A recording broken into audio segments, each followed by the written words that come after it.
Сәлем достар, адамның ұйқысына қарап мінезін анықтауға болады. Ол үшін видеоны сонына дейін қараңыздар.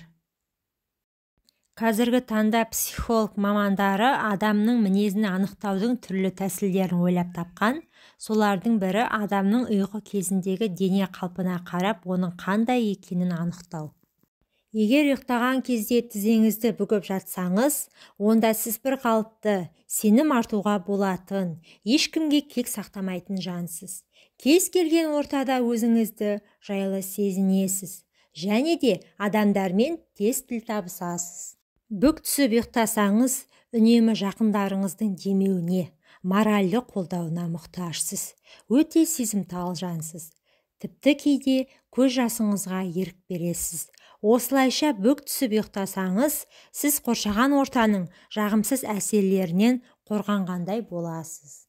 Көшбасшылар әдетте аяқ қолдарын еркін сермеп жатады. Олар жұмыста да, отбасында да тәртіп орнатады. Бәрін қадағалап жүреді. Алдын ала дайындалып, алдағы күндеріне жоспар құрады.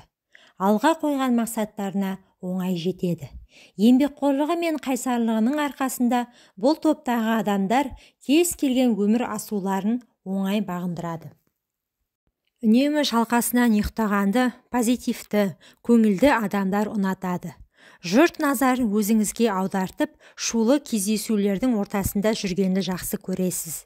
Жұмыста еңбекқор бірбеткей жансыз, және шындықты бетке айтқанды ұнатасыз. Жұмыста да, отбасында да көшбасшысыз. Бұл типте көбіне ер адамдар ұйықтайды.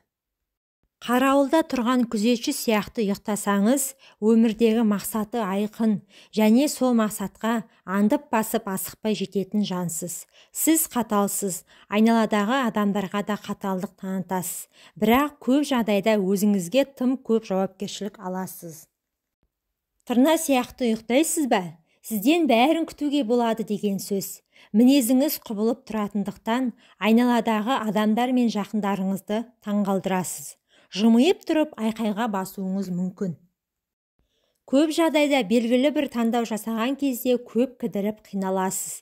Өмірде, қызметте тұрақтылық пен тыныштықты қалайсыз.